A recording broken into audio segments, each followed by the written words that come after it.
ओम श्री परमात्मने नमः. नमस्कार. मी सौ स्नेहल देशपांडे.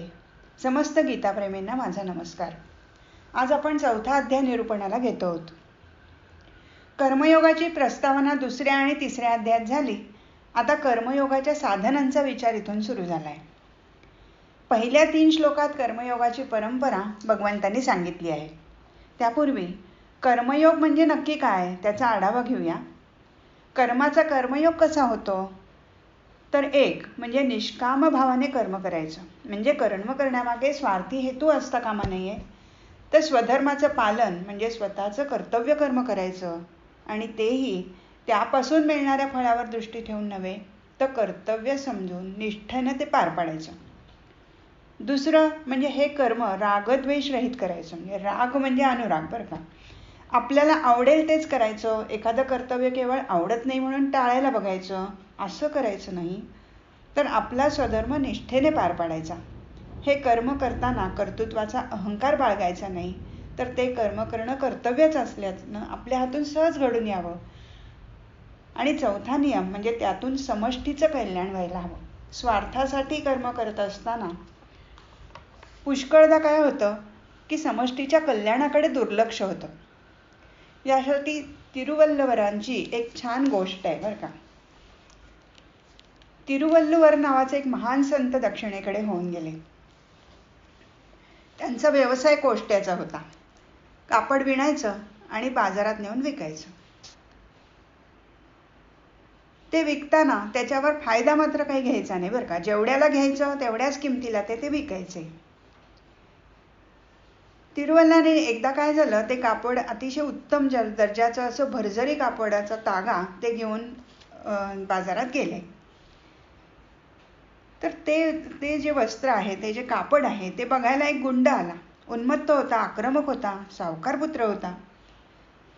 त्याने तिरुवल्लांना विचारलं, काय हो, स्वतःला संत समजता आणि व्यापार कसले करता? त्यावेळी तिरुवल्लांनी शांतपणे उत्तर दिलं, अहो हा माझा स्वधर्म आहे, तो आचरला पाहिजे. आणि स्वधर्म आचरताना सुद्धा मला परमेश्वराची नेहमी आठवण असते, नित्य आठवण ठेवतो मी. तेव्हा मी हा स्वधर्म आहे म्हणून केवळ आचरतो. तेव्हा तो गुंड म्हणाला, हे याची किंमत काय आहे ह्या भरजरी वस्त्राची? त्यावेळी ते म्हणले, काहीतरी किंमत सांगितली त्याने. जुना काळ होता, जुनी किंमत सांगितली. याने काय केलं, त्या कापडाचे 2 तुकडे केले, फरकांमध्ये फाडलं. एक तुकडा दिला फेकून आणि दुसरा त्यांच्या डोळ्यासमोर नाचवला आणि विचारतोय की ह्याची काय किंमत आहे? तिरुवल्लुवर म्हणाले, अर्धी किंमत सांगितली त्यांनी. त्यांनी त्याहीच कापडाचे 2 तुकडे केले, एक फेकून दिला, दुसरा नाचवला. ह्याची किती किंमत? त्यांनी सांगितली. आता 1/4 झाला तुकडा तो. असं करत करत त्यांनी इतके तुकडे केले की त्या कापडाच्या पार चिंध्या झाल्या. आणि शेवटी चिंधीची किंमत विचारतोय की किती झाले? तिरुवल्लुवरांनी काय केलं, सगळ्या चिंध्या गोळा केल्या, त्याच्या हातात सगळ्या दिल्या आणि म्हणले, आता याची काही किंमत नाही, हे फुकट आहे, घेऊन जा. आता त्या गुंडाच्या मनात काय होतं की हे संत म्हणतो ना, याला चांगलं भडकवतो, हा शिव्याशाप दिल्या याने की कसलं त्याचं उघड होईल, हा कसला संत. पण त्यांना काही राग आला नाही, ते काही रागवले नाहीत, ते काहीच म्हणले नाहीत. आणि हे सगळं बघून फुकट घेऊन जा म्हटल्याबरोबर तो इतका विरघळला, त्यांच्या पायावर पडला, म्हणला चूक झाली, माफ करा. महात्मा म्हणायला लागला त्यांना. तर ते म्हणले, अरे बाबा, तू कशाला माफी मागतो, तू काहीच अपराध नाही केलेला माझा. त्याला अनवल वाटलं की अपराध कसा नाही केला, याचं इतकं किमती, इतकं भारी जे कापड होतं ते मी फाडून चिंध्या केल्या, त्याची अगदी वाट लावली, त्याची किंमत गेली, सगळी धुळीला मिळाली. आणि असं असूनही हा माणूस म्हणतोय की माझं काही नुकसान झालं नाही, माझा काही तू अपराध केला नाही, असं कसं काय? म्हणून तो म्हणायला लागला, नाही नाही, मी माफी मागतो, माझी खूप चूक झाली. त्याला आता खरोखर पश्चाताप व्हायला लागला. पण तिरुवल्लुवर म्हणाले, अरे तू माझं काही नुकसान केलेलं नाहीयेस, पण सांगू का, तुला जर माफीच मागायची आहे ना मनापासून, तर हे जे वस्त्र आहे, हे जे कापड आहे, हे काही आपोआप आकाशातनं पडलेलं नाही, निर्माण झालेलं नाहीये. हे कोणीतरी विणलंय रे. खूप वेळ घालवून, डोळ्याला ताण देऊन, अंधारात आणि खूप कसबपणाला लावून ते वस्त्र त्याने विणलंय. त्याच्यासाठी किती परिश्रम लागत असतील कल्पना कर. आणि अशी कल्पना केल्यावर तुझ्या लक्षात येईल की त्याचे सगळे श्रम तू वाया घालवलेस, त्यामुळे त्या विणकराची तू क्षमा माग. आणि एवढंच कशाला, अरे ते विणकराला काय एकदम का धागे मिळाले? तो धागे घेऊन आला कोणाकडनं तरी, ते धागे कोणीतरी निर्माण केलेत, कोणीतरी सूत कातलंय, ते रंगवलंय. तर त्या सूत कातणाऱ्या जो माणूस आहे त्याची तू माफी माग. आणि सूत तरी काय असं निर्माण झालंय का? ते कापसापासून निर्माण झालं. तो कापूस कोणी निर्माण केला? शेतकऱ्यांनी. त्या शेतकऱ्यांनी कपाशीची झाडं लावली असतील, त्यांची निगा राखली असेल, किती जपून त्यांना जपलं असेल, रोगराई पडू नये म्हणून किती काळजी घेतली असेल. त्याच्यानंतर कापूस वेचावा लागला असेल, कापूस वेचल्यानंतर त्यातल्या बिया काढायला लागल्या असतील, तो साफ करून तो पिंजावा लागला असेल. अरे केवढे कष्ट आहेत ते वस्त्र विणण्यामागे. तर तू त्या शेतकऱ्याची माफी माग जा, त्याने खूप कष्ट घेतलेत ते करण्यासाठी. आणि एवढंच कशाला, अरे ते कपाशीचं पीक तरी काय आपोआप आलंय का? योग्य पाऊस पडला आणि म्हणून ते, म्हणजे पावसाची पण तू, पाऊस कोणी पाडला? परमेश्वराने. आणि त्यामुळे परमेश्वराची पण माफी माग. त्याने एवढा पाऊस पाडला, ऊन दिलं आणि त्यामुळे ते कपाशीचं रोप आलं, एवढी बोंड धरली त्याला. आणि हे तरी का झालं? कारण हे सृष्टीचं एक नित्य चक्र आहे. ज्या माणसांनी, ज्या महानुभावांनी ही परंपरा जपली आहे, ज्यांनी हे सृष्टीचक्र चालू ठेवलेलं आहे, ज्यांच्यामुळे, ज्यांच्या पुण्याईमुळे हे सृष्टीचक्र चालू आहे, त्या महापुरुषांनी, ज्यांनी हे जपलं आहे, ज्यांनी हे सत्व जपलं आहे, त्या महात्म्यांची तू क्षमा माग. आता मात्र तो गुंड ढसाढसा रडायला लागला. त्याने अक्षरशः त्यांच्या पायांना मिठी मारली आणि रडायला लागला. आणि त्याला हे माहीतच नव्हतं की आपलं एक छोटंसं कर्म, जे आपल्याला साधं वाटतं, की आपण हे वस्त्र फाडलं टराटरा आणि त्यामुळे असं या संताचंच नुकसान आपण केलं, असं जे त्याला वाटत होतं, ते किती चुकीचं आहे. या कर्मामागची परंपरा केवढी मोठी आहे, त्याला केवढं विश्वात्मक रूप आहे, हे लक्षात घ्यायला हवं. हे त्याला त्यावेळेला कळलं नव्हतं आणि यांच्यामुळे त्याला कळलं. तिरुवल्लवरांनी विश्वात्मक विचार केला आहे आणि असा विचार प्रत्येकाने करायला हवा. आपण जेव्हा अन्न घेतो, जेवतो, काही अन्न टाकून देतो, वाया घालवतो, कितीतरी गोष्टी आपल्या हातून वाया जातात, तेव्हा नेहमी विचार करावा की याच्या मागे किती लोकांचे कष्ट लागलेले आहेत. आणि असा वैश्वात्मक किंवा समष्टीच्या कल्याणाकडे दुर्लक्ष तर होत नाहीये ना, असा विचार माणसाने करायला पाहिजे. सामान्य माणसाने आपला स्वधर्म कसा ओळखायचा हे विनोबा भावे यांनी पण खूप छान सांगितलंय. ते म्हणतात की आपण काही आकाशातून पडलेलं नाहीये. आपल्या आधीही अनेक पिढ्या होत्या, पुढेही असतील, त्या प्रवाहातच आपला जन्म झाला. आपण जन्माला येताना 3 संस्था बरोबर घेऊन जन्माला आलो. आपलं खरं स्वरूप हे आत्मा आहे आणि त्यामुळे आत्म्याभोवती गुंडाळलेलं शरीर ही एक संस्था. त्या शरीराची काळजी घेणं हे आपलं पहिलं कर्तव्य आहे. दुसरं म्हणजे आपण ज्या आईवडिलांच्या पोटी जन्माला आलो, त्या आईवडिलांची, शेजारी पाजारी, नातेवाईक, शिक्षक, शाळा, आपला देश ही दुसरी संस्था, म्हणजे समाज ही दुसरी संस्था. या सर्वांच्या प्रती असणारी आपली सगळी कर्तव्य म्हणजे स्वधर्म. आणि तिसरी संस्था म्हणजे सृष्टी. या सृष्टीकडून आपण प्राणवायू घेतो, सूर्यप्रकाश, पाणी, हे सगळं आपण अगदी विनामोबदला फुकट घेत असतो. म्हणून या सृष्टीप्रती असणारं आपलं कर्तव्य हे सगळं स्वधर्मात येतं. भगवंत म्हणतात असा हा कर्मयोग, हा जो कर्मयोग आहे हा मी सूर्याला आधी सांगितला. पहिला श्लोक जो आहे 4थ्या अध्यायातला, त्यातला आपण बोलतो आहे की असा हा कर्मयोग मी आधी सूर्याला सांगितला, सूर्याने मनूला सांगितला, मनूने तो इक्ष्वाकूला सांगितला. अशा तऱ्हेने परंपरेने चालत आलेला हा कर्मयोग पुढे मात्र विसरला गेला. समाज या तत्वचिंतनाला पारखा झाला आणि आज तुझ्या निमित्ताने मी तुला पुन्हा तेच तत्वचिंतन सांगतो आहे. म्हणजे मी काहीतरी नवीनच तुला सांगतोय, पूर्वीच नाहीये असं नाही, हे पूर्वी होतच, फक्त समाज हे विसरला इतकंच. सूर्यवंशाची उत्पत्ती सूर्यापासून झाली. मनु हा 12 आदित्यांपैकी विवस्वांचा म्हणजे पहिल्या आदित्याचा पुत्र, म्हणून त्याला वैवस्वत मनु म्हणतात. मनुनी हे कर्मयोगाचं तत्वज्ञान सूर्यापासून घेतलं. म्हणजे ज्या नियमाने विश्व चाललं आहे तो नियम किंवा धर्म मनु निसर्गापासून शिकला. पुढे त्याने ते इक्ष्वाकूला म्हणजे आपल्या पुत्राला सांगितलं. अशीच परंपरा पुढे बराच काळ चालू राहिली, अगदी दैवराज जनकापर्यंत. 3ऱ्या अध्यायात या जनकाचा उल्लेखही आहे बघा. राजर्षींना ही परंपरा माहीत होती. आता हे राजर्षी कोण? तर मनासहित इंद्रिय ज्याला ताब्यात ठेवता येतात तो झाला राजा. आणि ज्याचा योग सतत चैतन्याशी म्हणजे आत्म्याशी आहे असा ऋषी. अशा राजर्षीपर्यंत ही परंपरा अबाधित होती. पण मनुष्य इंद्रियांचा अंतःकरणाचा दास झाला, गुलाम झाला. त्याचा आत्म्याशी म्हणजे चैतन्याशी असलेला योग तुटला, म्हणून त्याचं अधपतन झालं. आणि म्हणूनच भगवंत आपल्या प्रिय भक्ताला, सख्याला हा योग परत सांगतायत. ते म्हणतात, तू माझा भक्त आहेस, सखा आहेस, म्हणून तुला हा पुरातन आणि रहस्यमय योग मी तुला परत एकदा सांगितला. आता अर्जुनाला प्रश्न पडला बरं का, की अरे कृष्णा, तू हा योग विवस्वानला सांगितलास असं म्हणतोस, पण त्याचा जन्म तर कितीतरी जुन्या काळचा आहे. सूर्य कधी निर्माण झालाय, तू कधी निर्माण झालायस, आणि तुझा तर जन्म अगदी अलीकडच्या काळातला आहे. तर अर्जुन आणि कृष्णाची वय जवळजवळ सारखीच आहेत बरं का. मग मी हे कसं समजू की तूच हा योग विवस्वानला सांगितलास? अर्जुन असं म्हणत नाहीये बरं का, की मी हे कसं मानू. भगवंतावर त्यांचा विश्वास आहे. तो म्हणतोय, पण मला जरा समजेल असं सांग. तू काय म्हणतोयस हे माझ्या लक्षात येत नाही असं त्याला म्हणायचंय. आणि आता भगवंत उत्तर देत आहेत. भगवंत 2 भूमिकांमध्ये आहेत.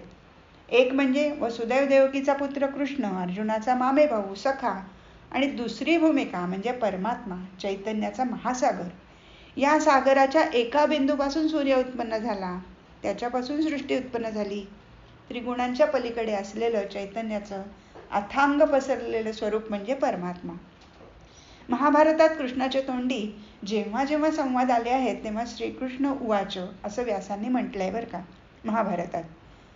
पण महाभारतातच भगवद्गीता आहे, पण भगवद्गीतेच्या 18 अध्यायात कृष्णाच्या तोंडी असलेले संवाद प्रत्येक वेळी श्री भगवान उवाच म्हणून घातलेले आहेत. तेव्हा मध्ये संपूर्ण मायेच्या त्रिगुणांच्या पार पलीकडे असलेला परमात्मा या भूमिकेतून भगवंत आता बोलतायत. अर्थात हे अर्जुनाला न कळल्यामुळे त्यांनी असा प्रश्न विचारला. आता भगवंत आपलं स्वरूप, विश्वातल्या ईश शक्तीची कार्यपद्धती अर्जुनाला समजावून सांगतायत. भगवंत म्हणतात, अर्जुना, अरे माझे अनेक जन्म झाले आहेत आणि तुझेही. फरक इतकाच की माझ्या सगळ्या जन्माचं स्मरण मला आहे आणि तुला मात्र ते नाही आहे. मी अज म्हणजे जन्मरहित असलो, अविनाशी असलो तरी मी भूतमात्रांचा ईश्वर आहे. मी मायेने प्रकृतीचा स्वीकार करतो आणि अवतार घेतो म्हणजे जन्माला येतो. अविनाशी परमात्मा जन्मरहित आहे म्हणजे मूळचाच आहे. केव्हा तरी तो नव्हता किंवा नसेल असे नाही, तर तो सदा सर्व काळ आहेच. शिवाय तो विश्वाचा नियंता आहे. असा परमात्मा अवतार घेतो त्यावेळी तो मायेने प्रकृतीचा अंगीकार करतो. माया ही परमात्म्याची सुप्त ज्ञानशक्ती आहे. ही ज्ञानशक्ती जेव्हा कार्यान्वित होते ना, तेव्हा तिला प्रकृती म्हणतात. उदाहरण द्यायचं झालं तर एखादी व्यक्ती उत्तम चित्र काढू शकते, गाऊ शकते, गणितात तज्ज्ञ असते, आणखी काय काय करू शकते. पण हे सगळं ती तिच्या जीवनात करेलच असं मात्र नाही बरं का. काही गुण तिचे सुप्तच राहतात, काही गुण थोडेसे प्रकट होतात, काही गुण पूर्णपणे प्रकट होतात. म्हणजे त्या व्यक्तीचं ते जे सुप्त ज्ञान आहे ना, ती माया. आणि तिच्या आयुष्यात जे गुण प्रकट झाले आहेत ती प्रकृती. तेव्हा प्रकट झालेल्या ज्ञानशक्तीला प्रकृती म्हणतात. आणि ईश्वरही आपल्या सुप्त ज्ञानशक्तीचा थोडाफार वापर करून अवतार घेतो. पण हे सगळं तो स्वतःच्या इच्छेने करतो. सामान्य माणूस मात्र निसर्गतः जन्म घेतो. म्हणजे जन्म कुठे कधी कसा घ्यावा या निवडीचे स्वातंत्र्य माणसाला नसतं. तर भगवंताला मात्र स्वतःच्या इच्छेने अवतार घेता येतो आणि त्यामुळे त्याचं स्वातंत्र्य अबाधित राहतं. उदाहरण द्यायचं झालं तर अथांग पसरलेल्या समुद्रात उष्ण प्रवाह किंवा शीतप्रवाह निर्माण व्हावा आणि तो लुप्त व्हावा, त्याप्रमाणे समुद्राप्रमाणे अथांग पसरलेला ज्ञानसागर भगवंत असून अवतार हा उष्ण किंवा शीत प्रवाहाप्रमाणे आहे. हा प्रवाह निर्माण होण्यापूर्वी आणि नंतरही सागर आहेच आहे, असतोच. तसंच केवळ स्वतःच्या इच्छेने मी जन्म घेतो. प्रकृतीच्या अधीन न होता प्रकृतीलाच माझ्या अधीन ठेवून मी जन्म घेतो. हाच अवतार आणि सामान्य माणसाच्या जन्मामधला मुख्य फरक आहे. भगवंत अवतार घेण्यामागचा हेतू सांगतात की माणसाची अधोगती होऊन सृष्टीचक्र बिघडायला लागलं, धर्माला ग्लानी येते, अधर्म माजतो. आणि असा अधर्म माजला की त्या वेळी मी जन्म घेतो. ह्या आपल्या अवतार कार्याच्या वेळी मी जन्म घेतल्यावर काय करतो, तर मी संतांचं रक्षण करतो, दुष्टांचा संहार करतो आणि धर्माची संस्थापना करतो. अशी 3 कार्य तो करतो असं भगवंतांनी सांगितलंय. माणसांच्या बांधीव समाजरचनेला धर्म म्हणतात. अशी समाजरचना विस्कळीत झाली म्हणजेच अधर्म माजला की पुन्हा धर्म बांधणीचं काम हाती घ्यावं लागतं. असा अधर्म अनेक कारणांनी माजतो. परकीय आक्रमण झाल्यामुळे असेल, वैचारिक क्रांती झाल्यामुळे असेल, नवीन वैज्ञानिक शोध लागल्यामुळे, आपल्याकडे संगणकाचे शोध वगैरे लागले त्यावेळेला सुद्धा असा गोंधळ झालेलाच आहे. समाज जीवन विस्कटून जातं अशा वेळी आणि समाज पुरुष गोंधळून सैरभैर होऊन जातो. अशा वेळी युगायुगात ईश्वराचा अवतार होतो. अर्थात युगायुगात याचा अर्थ सत्य, त्रेता, द्वापार, कलियुग असा नाही, तर एकेका युगामध्ये भगवंताचे एकाहून म्हणजे अशा एकेका युगांमध्ये भगवंताचे एकाहून कितीतरी जन्म झालेले आहेत किंवा अवतार झालेले आहेत. पण ईश्वराने अवतार घेऊन धर्मसंस्थापना केली की तिथपासून नवीन युग सुरू होतं. म्हणून युगायुगात असं म्हटलेलं आहे. असे भगवंताचे दिव्य जन्म आणि दिव्य कर्म जाणून घ्यायचं असतात आणि असं जे संत जाणून घेतात त्यांचा उद्धार होतो. भगवंत म्हणतात, असे जे संत मला जाणतात, माझं जन्म, कर्म आणि माझं सगळं दिव्य आहे हे जे जाणतात ते मलाच येऊन मिळतात. काम, क्रोध आणि भय या विकारांवर विजय मिळवलेले, भगवंताच्या ठिकाणी स्थिर झालेले म्हणजे त्याचा आश्रय घेतलेले भगवंताला जाऊन मिळतात. अर्थात यासाठी भगवंताची भक्ती आवश्यक आहे. भगवंत पुढे म्हणतात, जे जे माझी अशी भक्ती करतात ना तसाच मीही त्यांना तसा बसतो. म्हणजे मी कोणाशी कसं वागायचं हे अगोदरच नाही बरं का ठरवत, तर जो भक्त ज्या बुद्धीने माझ्याकडे येतो त्याच्या इच्छेप्रमाणे मी फल देतो. ज्याला प्रेम हवा असेल तर प्रेम देतो, ध्वनी तसा प्रतिध्वनी, बिंब तसे प्रतिबिंब असा माझा न्याय आहे असं भगवंत म्हणतात. बुद्धिमान लोक माझ्याच मार्गाचं अनुसरण करतात. भगवंतांना म्हणायचं आहे की बुद्धिमान लोक माझ्या मार्गाचं अनुसरण करतात म्हणून माझी कार्यपद्धती, माझा जन्मकर्म आणि माझ्या जीवनाचा हेतू जाणून घेणं म्हणजे ज्ञानाने पवित्र होऊन जाणं.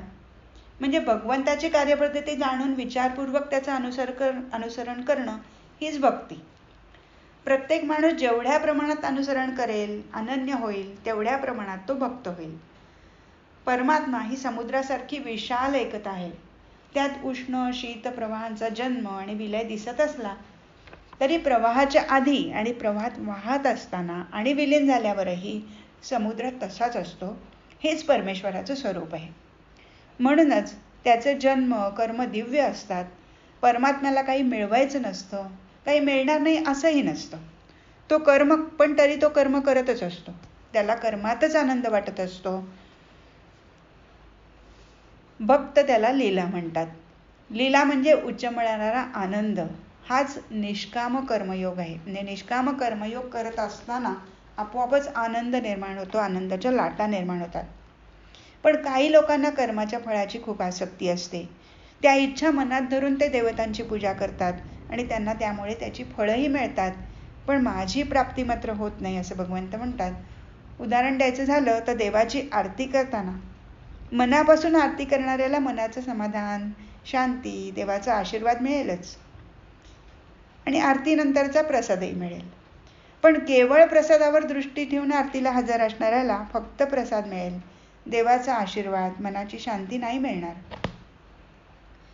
भगवंत म्हणतात, पुढे भगवंत सांगतायत, गुण म्हणजे सत्व, रज, तम असे त्रिगुण आणि मनुष्याचं कर्म यांच्या विभागाने मी ब्राह्मण, क्षत्रिय, वैश्य आणि शूद्र असा 4 वर्णाचा समूह निर्माण केला. म्हणजे समाजाचे हे भाग केले. अशा रीतीने सृष्टीची रचना वगैरे करूनही मी मात्र त्याचा करता नाही असं भगवंत म्हणतात. मला म्हणजे अविनाशी परमात्म्याला तू अकर्ताच समज, असं समज असा वर्णभेद दिसत असला तरी तो ज्याच्या त्याच्या योग्यतेप्रमाणेच केलेला असतो. त्याचा दोष माझ्याकडे म्हणजे परमेश्वराकडे येत नाही असं भगवंताचं म्हणणं आहे. आता या वर्गीकरणाचा हेतू काय आहे की समाजाला आवश्यक अशा 4ही अंगाचं योग्य संगोपन व्हावं आणि प्रत्येक वर्णात त्याचा मुख्य गुण उत्कर्षाला पोचावा हा हेतू आहे. आणि समाजाच्या हितासाठी असं वर्गीकरण केलं तरी मोक्षाची वाट मात्र सगळ्यांना सारखीच आणि सहज ठेवली आहे. ज्याची जशी प्रकृती असेल आणि पूर्वीच्या जन्माची वासना असेल त्याप्रमाणे त्याला वर्ण मिळतो. म्हणून परमेश्वर चतुर्वर्णाचा कर्ता असूनही तो अकर्ताच आहे. भगवंत अर्जुनाला म्हणतायत आता पुढे, ज्याला कर्तृत्वाचा अभिमान नसतो, फलाची इच्छा नसते, त्याला कर्म बंधनकारक होत नाही, हे जाणूनच पूर्वीच्या लोकांनी म्हणजे मोक्षाची इच्छा करणाऱ्याने मुमुक्षूंनी कर्म केली. म्हणून हे अर्जुना, तू सुद्धा पूर्वीच्या लोकांप्रमाणे स्वधर्माचं आचरण कर.